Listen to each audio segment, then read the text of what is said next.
About a year ago, I was convinced that I understood exactly what viewers wanted on YouTube. I spent countless hours editing videos, perfecting scripts, and trying to make every upload feel like a masterpiece. But despite all that effort, the results were pretty disappointing. Most of my videos would get a few hundred views, then completely die out. And honestly, it was so frustrating at the time. Because when you spend days, or sometimes even weeks working on a video, you expect all that extra effort to translate into more views. But that's not what happened. Meanwhile, some of my best performing videos took a fraction of time to create. One video that I thought was one of the strongest things I'd ever made barely got noticed. I spent probably a week and a half making it. Then another video that I finished much faster, literally a day of editing, ended up outperforming it by a huge margin. That's when I realized I had been focusing on the wrong thing. For the longest time, I thought quality meant spending more time. Better editing, more effects, more research, just more polishing in general. But viewers don't measure quality based on how many hours you spent making something. They measure it based on one thing, and one thing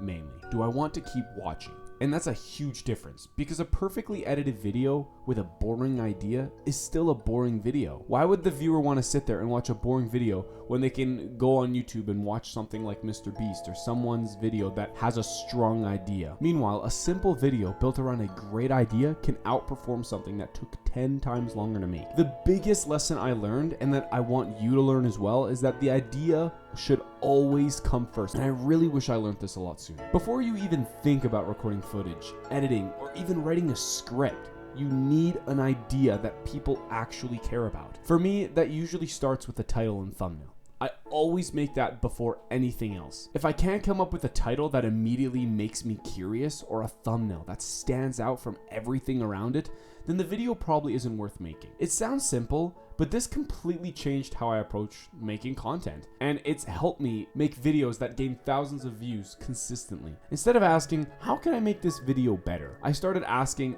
is this even a video people want to click on in the first place? And if people do click, that's only half the battle. The next challenge is keeping them on the video, making sure that they don't click off. Because a lot of creators focus so much on getting the clicks that they forget about retention, which is the second most important thing that comes after the viewer clicks on the video. If viewers leave after, let's say, 20 seconds, it doesn't matter how good your thumbnail was or how strong your title was. You need a strong hook, something that gives the viewer a reason to stay. And you need to constantly give them new reasons to keep watching throughout the video. Something else I learned is that being in the right niche matters way more than people even realize. You can create incredible content, but if nobody is actively searching for it or interested in it, growth becomes significantly harder. In my case, I eventually found something I genuinely enjoyed making that also had a passionate audience behind it. You don't want to find something too niche, but at the same time, you don't want to find a niche that's oversaturated. And that's where things started to change for me though. When I found my niche that I was passionate and had an audience behind it, there were already viewers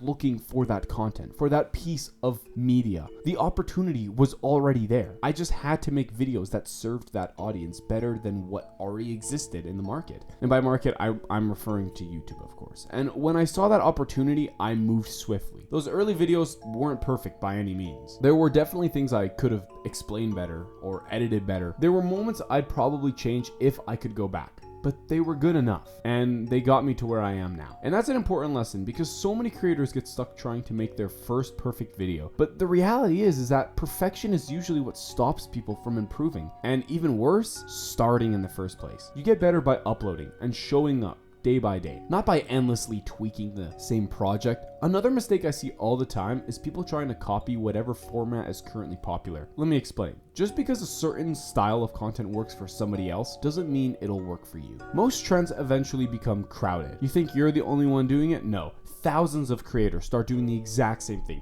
It becomes almost impossible to stand out. That's why originality matters so much. You don't necessarily need a completely unique niche. You just need a unique angle on that niche. A reason for viewers to watch you instead of somebody else. So if you can think of an idea how you can stand out above the crowd, great. You're already 1% better. And consistency also plays a huge role in this. You don't need to upload every single day, but you do need to keep showing up.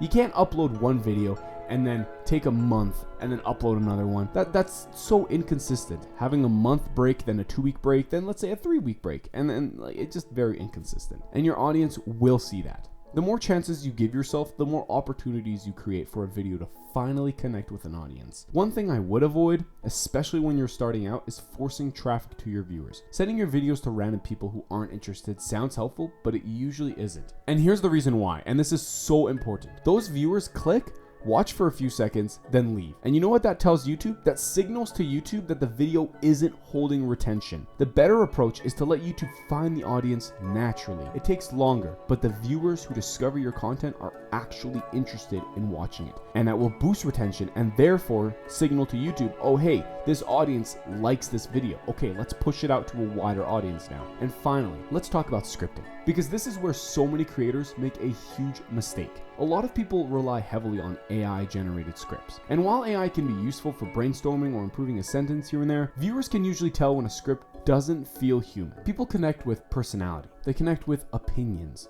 They connect with real experiences, and they notice when people are being authentic. The things that make you sound different are usually the things that make viewers remember you. Your script doesn't need to be perfect. It just needs to feel real. At the end of the day, viewers aren't subscribing to flawless editing or fancy effects or perfect people. They're subscribing because they enjoy watching you. And once I understood that, creating content became a lot simpler. If you enjoyed this video, consider subscribing and liking, as I'll be posting more of these Minecraft videos where I talk about how to improve your YouTube skills and how to become a better person. Anyways, thank you so much for watching.